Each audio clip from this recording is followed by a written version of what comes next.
Today on Off the Field, I'm sitting here with a St. Thomas Aquinas legend. That's right, Devante Peete. He was the #1 wide receiver coming out of the class of 2015 in South Florida. Devante Peete, it is such a pleasure to have you here on Off the Field. Thank you for taking the time out of your busy schedule. It's a pleasure to have you here. So you are really like a legend down here in South Florida. I just want you to tell me, like, when did you start actually playing football? Because I know you played in Little League down here. So I started playing football when I was 4 years old. And actually, my first year, I actually started playing football at this park right here, which is Holiday Park, down in Sunrise, Florida. Back then, it was called a Barracudas, and I started out here. My first position was quarterback, and I did good at quarterback, but my dad didn't want me to be a quarterback. And, so next year, we ended up going to Pompano Cowboys, and that's when I moved to tight end receiver, and I played linebacker. I saw that picture of you on your Instagram in that blue and white uniform. So, I mean, who was instrumental in Little League for you? Because that's a big market down here in South Florida. My older cousin was kind of the person that kind of like, put this football thing in me, pushed me to, just play football. And it was something all the kids did outside, and it was just something I really loved. My dad kind of always tell me a joke where he told me that he rubbed my mom's stomach when I was in her stomach. And he told her that I would play football when I was born. And he always say stuff like, when I was a child, I never watched like kid stuff. I always just watched football. Just football. And, been in love with football for the longest I can remember. Wow, so it's really just in your DNA at this point. Yeah, I say sports. My grandfather is Calvin Peete. A lot of people may know him. He was kind of like a Tiger Woods in the older days, like as a Tiger Woods today. He mentored Tiger Woods. He started playing golf at 25, and wow, that's kind of like unheard of. Yeah. At 25 to just start playing golf, and he made history. Calvin Peete, that's my dad. And I also got another cousin, Rodney Peete. He played football. He played college at USC, and he played NFL for the Panthers for like 15 years, a backup quarterback. My dad played sports. Everybody I already knew coming up, and that was the thing, sports. So that's kind of what I did. Right, and so you had that dream of going to the NFL. What changed about that for you? When I graduated in 2019, in December. I came back home and I started training in Pines at Brandon Marshall Gym. And if you can recall, that's when in 2020, that's when the COVID came. Yeah. And COVID came, and the world kind of stopped in a sense, and everything got shut down. Yeah. And around that time, that's the time when I was training. And our pro day got canceled. Everything just got canceled. And pro day was March. The end of March, that was when my pro day was. Yeah, going into April. I remember that day very well because a lot of players were struggling to adjust, you know what I'm saying, because everything was canceled, everything went virtual. And when that happened, like, what was your mind? I kind of lost faith in a lot. I just kind of like, I don't necessarily say I gave up, but it just took a lot out of me because I've been playing this sport since all I can remember. And my dream was always just to, like, even though I know it's possible you can make it to a team and it's possible for you to get cut. And my dream, honestly, was just to like get a chance to put on the NFL helmet. Right. And that's what kind of like crushed me the most. That I even get a chance to even get cut, or even get a chance to get a tryout or practice squad or anything, just to even say I had the opportunity to like try to achieve my dream. And that's what kind of hurt me the most. And so once that happened, I just came back home and I kind of was just lost. I was just lost from March to the following 2021 in January. My coaches from Louisville had called us back and told us like they was rescheduling the pro day. And I ended up started back training, and we ended up doing the pro day, but it was just the NFL scouts were interested in our class. It was just two classes combined together, and I saw that 2020 and 2019, right? Yeah. And I can't say I didn't talk to a few NFL scouts, but I just feel like it was just a lot going on. It was just a lot of cluster stuff going on, backed up. I had an agent, but he couldn't really do too much because he was worried about his NFL guys, and all that stuff just kind of just took the love away from me. Like, and I was just like, But we really saw your passion and your love for football when you were at Louisville, right? I mean, you were a part of what they call Louisville's explosive wide receiver corps, right? You were a part of that class that Bobby Petrino was able to, it helped his career in a way, right? What went into your decision making going into Louisville? Because you had offers from University of Miami, Ohio State, I hate to say that M word, Michigan, but you had so many offers, you know. So what went into your decision making? What were you looking for in the school, and how did you end up choosing University of Louisville? And you ended up being with your best friend Lamar Jackson. I've been new to Lamar since we was kids, and he had moved to Boynton around that time, around our senior year, and he would come back down to Pompano on the weekends, and I would see him and stuff, and we would even work out sometimes here and there. But just one of these weekends, we was out like at a teen event, entertainment event or whatever, and it was around signing day time. And I had asked him like, "What school you going to?" And he told me like Louisville. And at the time, Louisville, the Louisville recruiter, which recruited both of us, Lamar Thomas, he was calling me every day, texting me every day, like pressing the issue, like he wanted me to come to Louisville. And he didn't even know me and Lamar had a relationship. Like he was just recruiting Lamar, and he was recruiting me from South Florida. That was his guys from South Florida. Okay. And once Lamar told me that, I kind of put in my head like I'm going to Louisville, but I didn't tell him that. I just kind of put it in my head like I'm going up here with somebody I know. We from the same area. Right. We grew up together. This, that, and that's how I kind of went. I committed to Louisville on signing day, and I was supposed to arrive to Louisville in June, and I arrived, and just so happened the day I arrived to campus, my test scores got flagged, my ACT scores. Okay. And that Saturday, right before I was supposed to check into my room, the guidance counselor from Louisville called me like, "Your test scores just got flagged. You can't report to campus. If you come to campus, you can't come back." Wow. So I ended up having to drive back home from Louisville, Kentucky, 18 hours back to Pompano, and I ended up taking the SAT over again in July.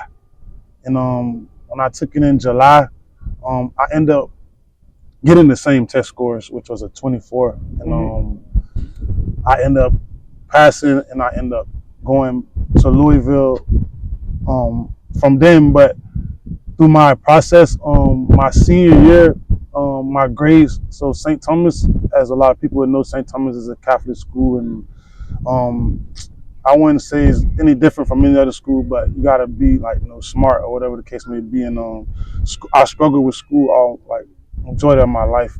So St. Thomas was real hard for me, and I couldn't even pass. So I was doing awesome on the football field, but my grades was terrible. During the junior season, I probably had like 12 touchdowns, but I had all Fs. And in the middle of the season, my head coach pulled me out and like told me like my grades or whatever. But they continued to let me play. So going into my senior year, I'm a 4-star. I'm one of the top 3 receivers in Broward County, and boom, they set me out for the spring. So my life literally went from like this to this, and throughout my recruiting process, I had all these offers from Nick Saban came, Urban Meyer, every college coach I can think of came to St. Thomas to talk to me, and I had to go through what you call learn a valuable lesson about life, and that your athletic ability not the only thing that could take you where you want to go. And I never really want to say I was big-headed or nothing, but I kind of let the football get to me. But on the other half, school was really hard. So St. Thomas kind of worked with me and helped me out to where I was able to get my grades back for my senior football season, and I was able to sit out for the spring. So by me sitting out for the spring, I didn't necessarily lose my scholarship offers, but the coaches from the colleges kind of felt away, Right. Because what was going on, and it all had ended up boiled down to Louisville, Auburn, and Florida State, and I ended up picking Louisville, because I had a relationship with Lamar or whatever, but I just felt like that was going to be a good place for me. Right. It ended up being a good place for me. Of course it was. I mean, you were a part of that era, and they haven't been able to come back from that either. Right. So that's one thing. But just all in honesty, is that something that a lot of athletes from South Florida struggle with, like with the grades and succeeding on the field? I would say yes and no, because speaking on from a personal point of view, I struggled because I wasn't taught the proper way to like probably read a book, apply myself, this, that, and the third, whatever come with the school. But I can say the reason I kind of accomplish a lot of things I accomplish because I'm the type of person that's going to give my effort. Like I'm going to try, and I was blessed to be around a lot of people that actually cared for the student athletes. Yeah. And that was just not there to make money or whatever they scenario was. But a lot of people at Louisville, I built great relationship with my academic advisor, my guidance counselor, and since day one, and they was there behind me, rooting for me, even when a lot of my downtime, because my situation at Louisville was kind of up and down in a sense. And when I came into Louisville in 2015, I started as a true freshman. My first game, I was a leading receiver. I scored a touchdown my third game. It was just going like awesome. But, you really were like explosive your freshman year. Right, you know what I'm saying? Things just kind of just went a different way. I wouldn't say it's nothing I really did. It's just the situation I was put in. But like I always say, I made the best out of my opportunity. I ended up becoming a captain for 2 years. Me and Lamar is the only youngest sophomores to ever become captains in Louisville history, and I'm very much proud of that.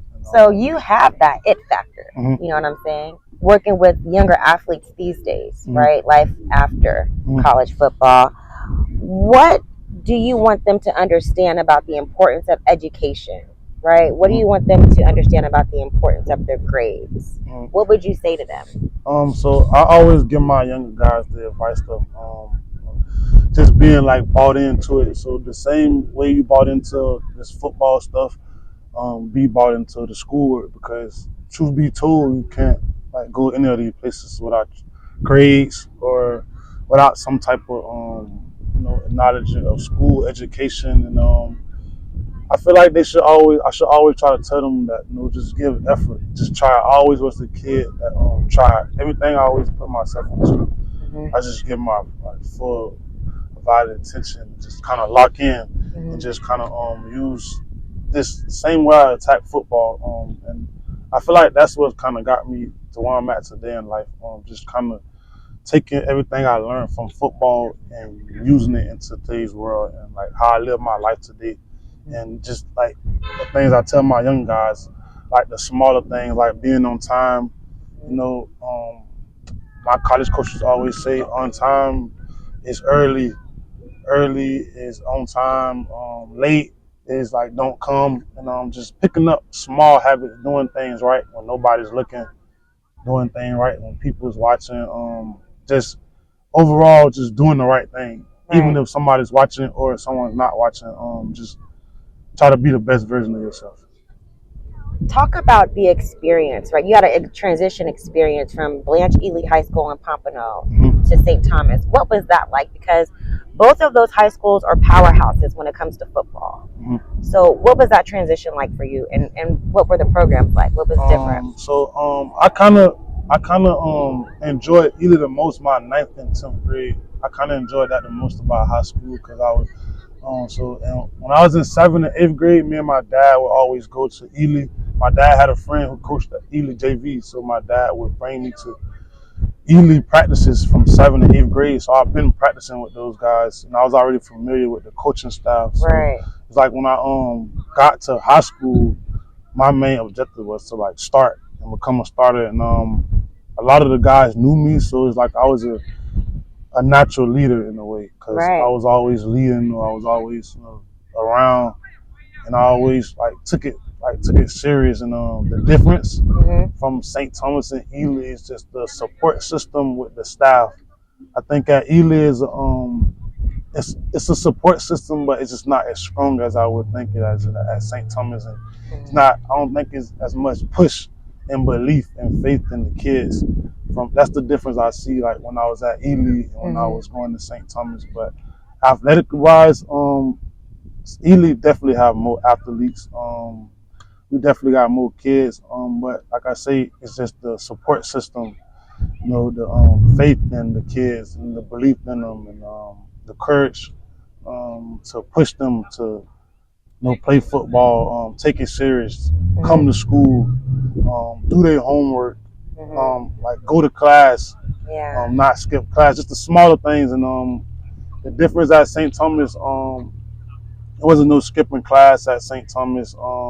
Just wasn't a lot of stuff that I did at Ely, like personally, but I did at Ely, and when I got to St. Thomas, it's just a different atmosphere. Right.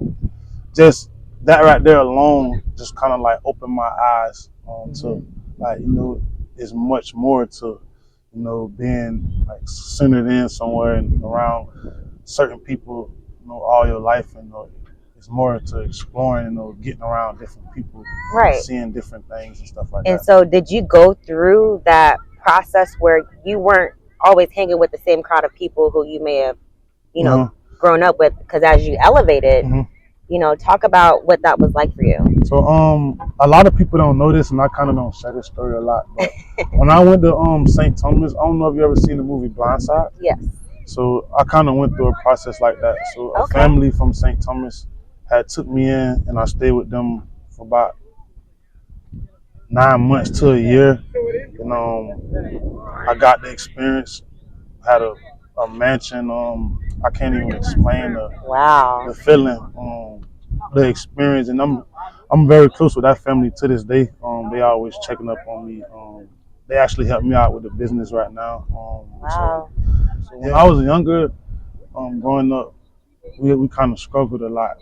Kind of didn't have a lot of things that I actually wanted, but we had a lot of things that we needed. And I kind of fought that battle of feeling poor and just feeling left out, and watching my parents struggle. And I would honestly pray to myself, I'm just tired of living like this. It so happened, God just switched it. So when I went to St. Thomas, the family I stayed with, I had nothing, I knew nothing about this. They just came to school, my parents said they're gonna take you in. And I'm like, are y'all serious? And she yeah. And but come to find out, my parents them knew about it. We signed off on paper, and I moved with them, and I just got a different experience. I just got a whole different point of view of life. That kind of helped me, guide me through college, guide me to this day. Because I kind of tell my younger guys, I feel like I've seen both sides of the ghetto and the suburbs, so I can adjust anywhere. Right. It's really important for younger athletes to know that it's okay when things don't go your way, right? I know that you suffered a torn ACL in college. Talk about how you overcame that, because normally when that happens, that can really keep an athlete, feeling kind of down, and not sure where to go from there if it's a severe injury. But what was your mindset? What was your mental toughness like? So my ACL was my first injury in my life. And truth be told, I didn't know how to react to it. So what I did, I would go around and ask people who hurt their ACL and just got their opinion on it. Some people told me it's gonna make you faster. Some people told me it's gonna make you slower. And I took it as I don't know. So when I was in high school, I got diagnosed for ADD, and I'm the type of person I could take my mind, like I could be talking, but my mind could be somewhere else. Right. And that's a good and a bad thing. Yeah. And I used that for my knee. Okay. So throughout my rehab, Mm-hmm. I feel like I was born mentally strong. So that wasn't the hardest part. It's just the part of actually doing it, running, like making the same cuts I was making before I got hurt. And the mental part of it, I just took it as if like I would forget about it. I would just attack. I would just enter the field like how I used to. So I got hurt in 2017. I would enter the field like 2016. And as time went by, I would forget. Like honestly, I just forgot about it just now until you just brought it back up. But I would forget about it, and that's what kind of like pushed me through not only my injury but like life. I'm very like forgetting. So I think that plays a role with ADHD or ADD because I could forget. Like I could go through a situation, but the next interaction I bump into could take my mind away from what I just went through, and I kind of run with that. So a lot of things that happen in my life, I kind of just not necessarily go with the flow, but it's just like it is what it is. It didn't kill me. If God still got me alive, healthy, and breathing, like I could keep going. Right. And that's why I kind of tell my young boys, not only with injuries but like in life, because an injury we could heal back from, but it's a lot of stuff out here in life that can like hinder you and hold you back. And I just kind of like bottled it up and all put it in the same category and treat it as if one and just attack everything and just keep my head up. Yeah. And just try to be forgetting and just move forward. I mean, Devante, you basically redeemed yourself academically, right? You obviously graduated, but what did you decide to major in? And then you ended up getting an award. You were a part of like the Honor Society. Tell me about that. I decided to major in communications, and so when I was in college, I met my academic advisor. Her name is Miss Regina. She's from Atlanta, Georgia. Shout out to Regina. Okay. I love Miss Regina. But me and her kind of built a relationship, and we got kind of close. Cause I always struggled with school, and I used to be kind of ashamed of myself of it. But I always knew I had effort, and I always like would try. Yeah. So when I first got to college, I told Miss Regina I want to do business, and Miss Regina put me in business, and I went to class like 3 days, and the professor was just talking too fast.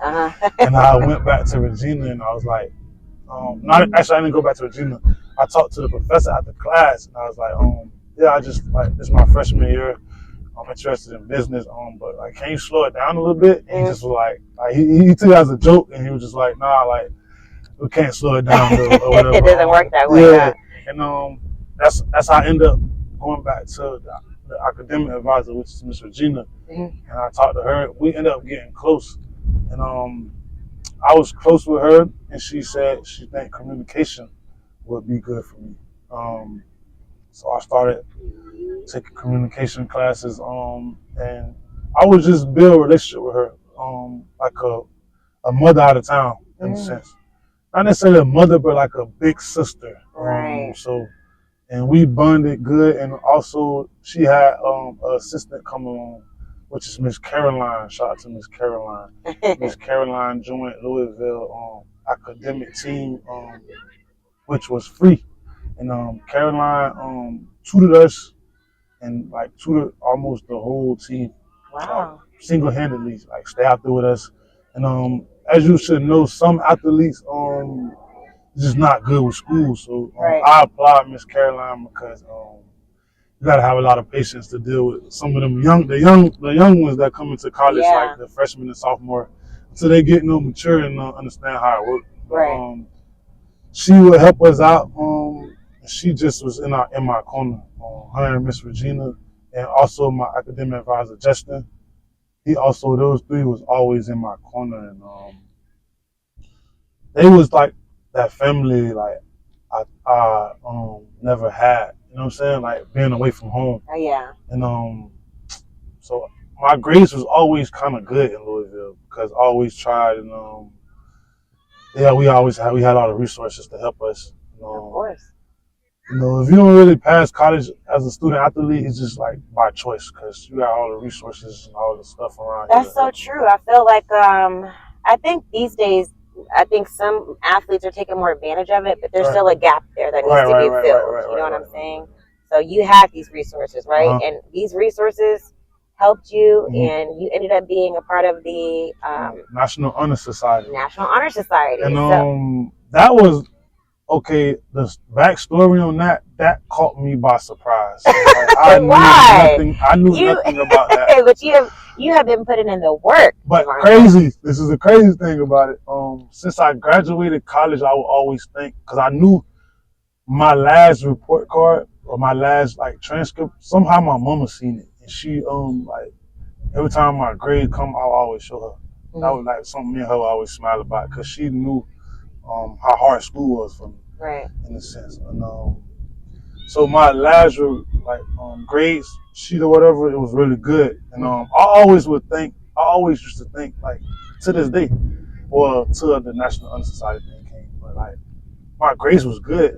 Do I get anything? Do I receive anything for that? Right. So, and I've been out of college for 3 years. So the last 3 years, I honestly been thinking about that. Right. And 3 months ago, my mama called me, Louisville sent you some mail. And I'm like, Louisville? She yeah. But she my grandma stayed with us. So she my grandma told her that, but she not home, so she don't know what it is. So I'm like, all right, I'm going to come over and see what it is. And I end up going to my mom's house. And I get there, and sometimes they send us shoes or a shirt, alumni shirt. Yeah. Case like that, stuff like that or whatever. But I get to my mom's house and I see the packet and I read it, and I've never in a million years thought I would see National Honor Society next to Devante. I had seen it, and it was just like this National Honor Society, and I joined the membership. So it's this little class they got where I get to talk to Mark Cuban, Gabrielle Union, Barack Obama, just all these mainstream business owners, and there's all type of resources on there, networking. I got a skills coach, just basically a blueprint to spread my business, not only in Florida, South Florida, but around the world. And these connections, we got business meetings coming up. I'll have to go to Louisville. Okay. And get the network. Back to Kentucky, huh? And, network, and come to find out, this is a once in a lifetime opportunity. This is gonna not only help me, but as my coach told me, this is gonna help me put people around me, such as your business, my man's business, anybody with a business, to help expand it and put it in front of not only the people that we know, but in other states across the world. These connections, these meetings, rubbing shoulders with different people, just in the networking business, and just trying to build. Well, that's something that's kind of right on time, right? And we know that God works in mysterious ways. But I also wanted to ask you, there's a specific coach, right? This coach is very, I guess he's legendary in a way, working with Randy Moss and Des Bryant. And you know what coach I'm talking about, right? Coach Brewer. Yeah, Coach Dr. Brewer. So tell me about the impact that he had on your journey. At Louisville, Lamar had declared for the draft in 2018. You decided to stay, and I know that you wanted to bring the team back together, and redeem the team. That was a lot of weight on your shoulders. Just talk about, what was that experience like for you? The thing at Louisville, so my freshman year, like I said, I played a lot. So a lot of the guys that was on the team my freshman year had a lot of the utmost respect for me, in a sense. Yeah. So as the years go by, the new younger guys come in, they kind of feed off the older guys' energy. Right. And if they see the older guys respecting Pete, giving Pete his flowers, like listening to what Pete's saying. I feel like they kind of follow up in a sense. So I always had that like leadership. I'm a little vocal leader, but it's just like off and on. But like on the field, and like as in the weight room, like when we would do sprints in the weight room, I would always, be in the front, always just giving my best of my ability, leading by example. Right. In a sense. And when I came back, that's all I really wanted to do, just kind of like just lead the people up under me. Yeah. Like that's always been my goal, just to be like a leader. And the most impactful thing, like in Louisville, meeting the walk-ons, like a lot of walk-ons I met earned scholarships, and like a lot of stuff like that touched me. Just always been in the spotlight on the football field, like supposedly good superstar, whatever. But I never kind of looked at it like that because I kind of met a lot of people who was naturally gifted, and I wasn't like comparing to nothing, but a lot of stuff that I did on the field and I do on the field, like comes from like the work. Like I put in a lot of work for it.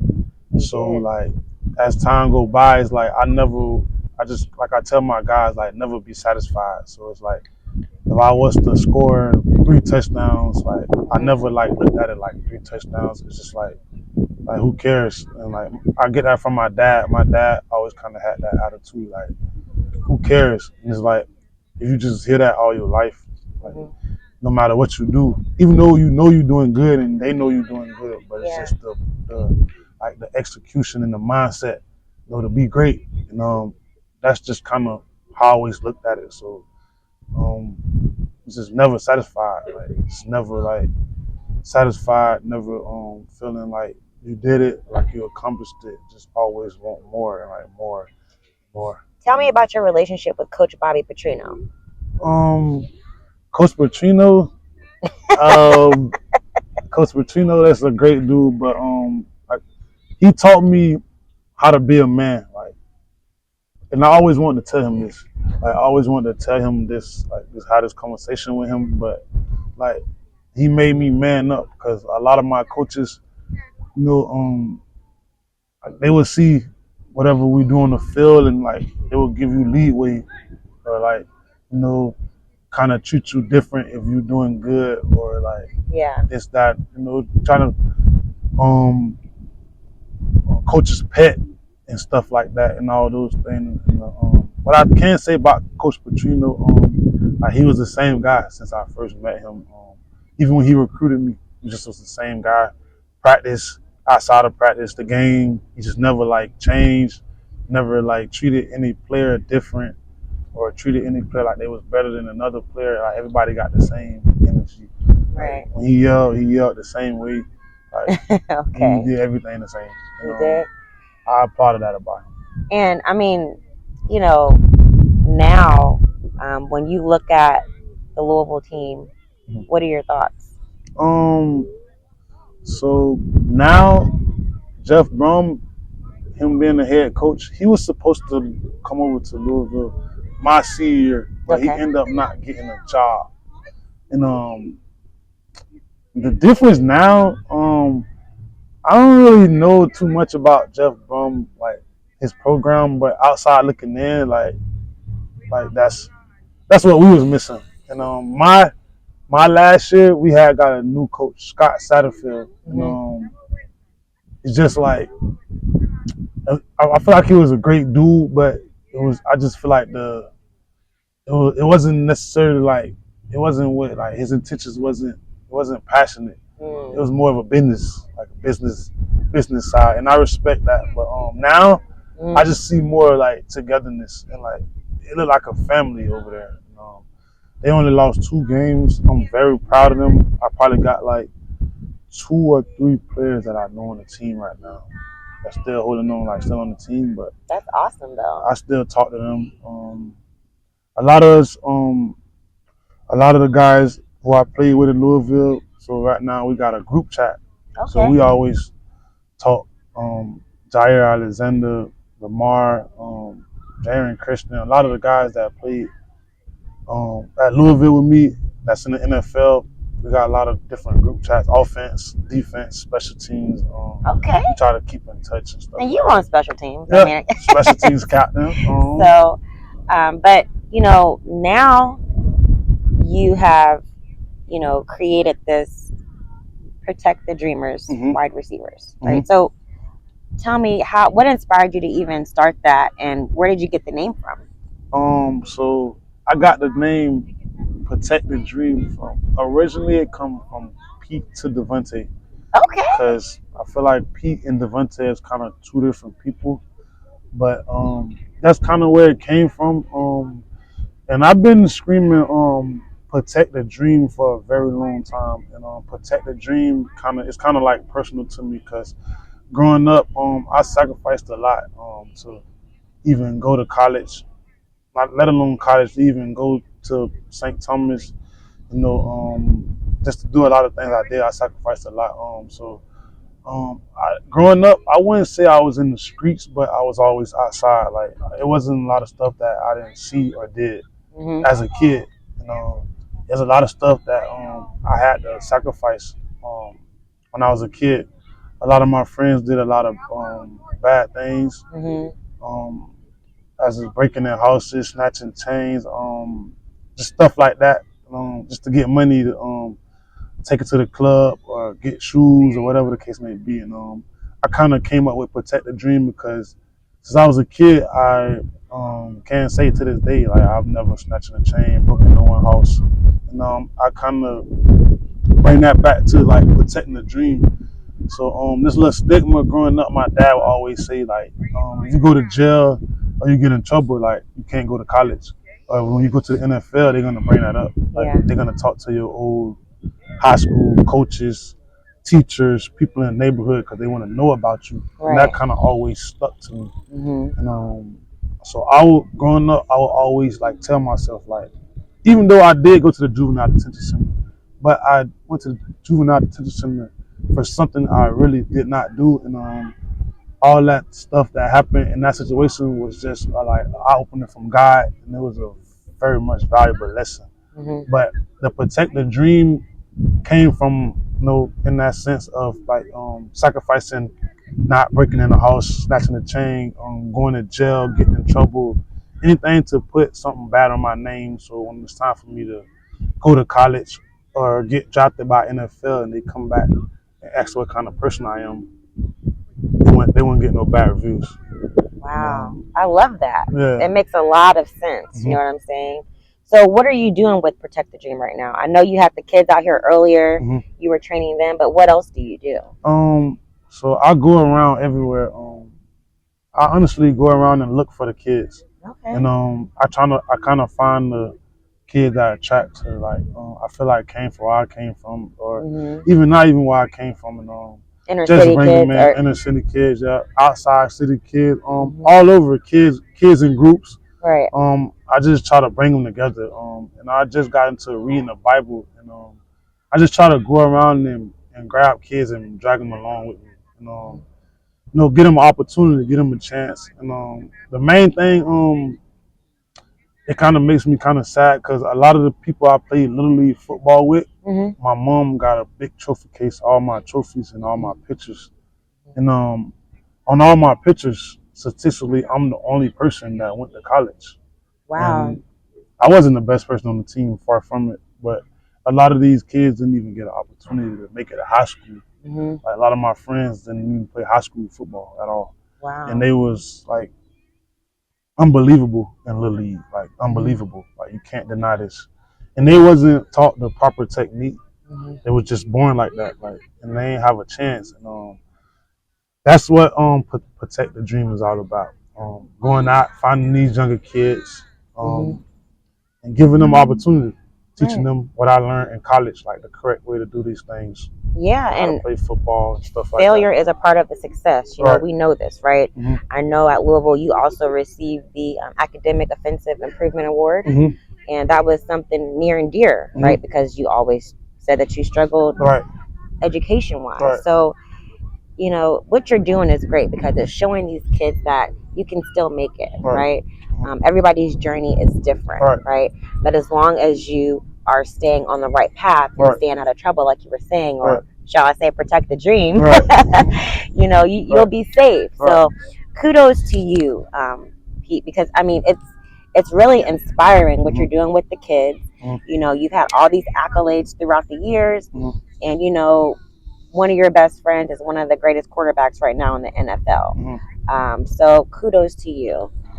And so I appreciate you taking out the time to sit down with me and sharing your story, because I really think that people in the world need to hear your story. So thank you. So Coach Gunner came into Louisville my senior year. I actually was planning to graduate the year before, and I was going to transfer from Louisville for my senior. Where are you gonna go? I wasn't even sure. I was just going to enter the transfer portal, and I know all the colleges going to come knocking at my door. So, but Coach Brewer came in, and he just kind of told me like his story, his background, and his experience. And he's coached 50 years, and like he got Randy Moss literally on speed dial, Des Bryant on speed dial, and a lot of other guys that played in the NFL. And what stuck out the most is not just his terminology, and he taught me the science behind the game.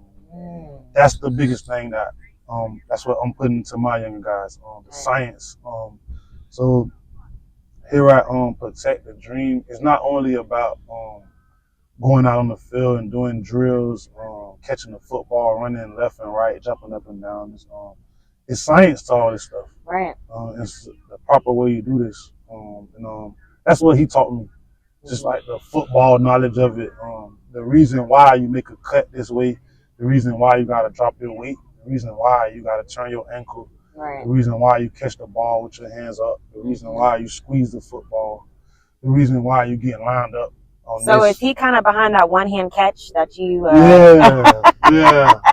The squeeze, it, and just it's a million other things, the smallest things that he taught me about the game. And so a little secret I haven't told nobody to my business. So the last 2 months with my business, I got all my equipment, but I kind of bring the kids out there. I only bring a ladder, and I know when people see it on Instagram or like they're watching, it's like you don't got no equipment or nothing. But the things that we're doing is natural. It's a natural cause, and that's what Coach Brewer taught me.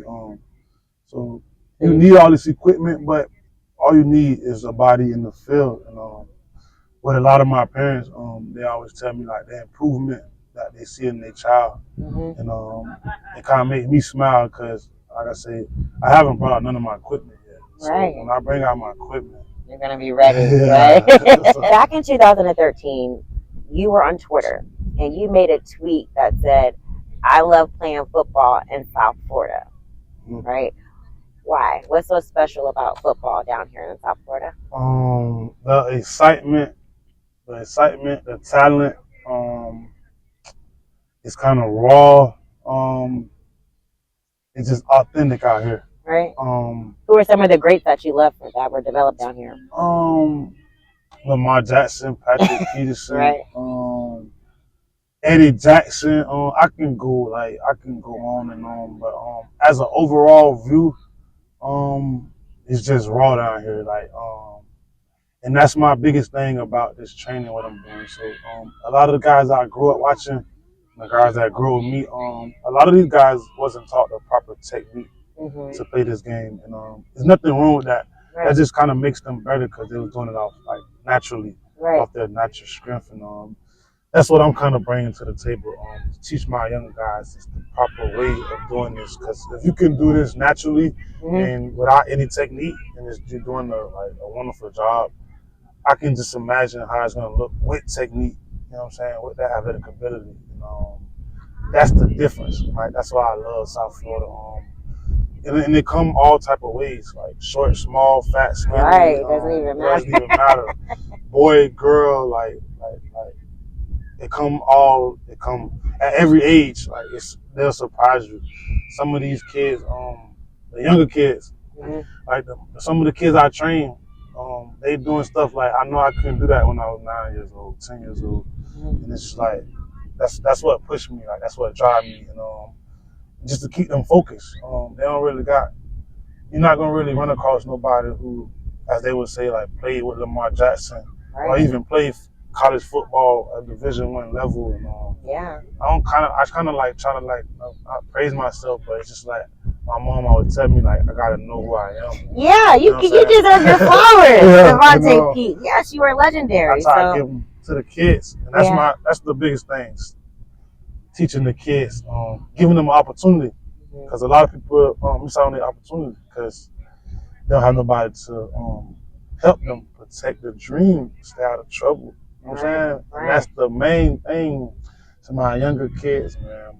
Protect the dream and stay out of trouble. You can't really do too much if you and out of trouble. These college coaches or these NFL scouts, they're not investing into the troublemakers and stuff. So you keep a clean background, you keep a clean face, and you work hard and protect your dream, and God should make it work for you. That's my biggest thing. But last thing but not least, I don't want to play NFL football. A lot of people DM me, ask me about playing football, training, whatever. Why wouldn't you go to the NFL? So it's different now. It's different now. Yeah, it's about the kids now. Like it's literally about the It's literally about the kids. It's literally about the kids. I don't have no other way to. So you feel that this is now your calling? Yeah, this is my calling, right? Like honestly, I wanted to play in the NFL, but to help somebody else get there, that means more to me because there's a lot of stuff that come with the NFL, and it's another life on that side that a lot of us can't really handle that. Right. Shout out to Lamar Jackson, that's my guy, but that's the most humblest guy I ever met in my life, man. That's a real humble guy. You young guys should look up to him because his world is up there, but he's the same person. I felt like me personally, I don't know if I could have, handled all that spotlight like that, You know what? Some people go to the NFL and some leave. Some people don't actually stay. Just for the glitz and the glam. Some people do, some people don't. So it's okay, but as long that's what's important, but the kids to understand that there's other avenues around besides just playing the actual sport. So I mean, kudos to you because you really are protecting the dream and you protected your own dream.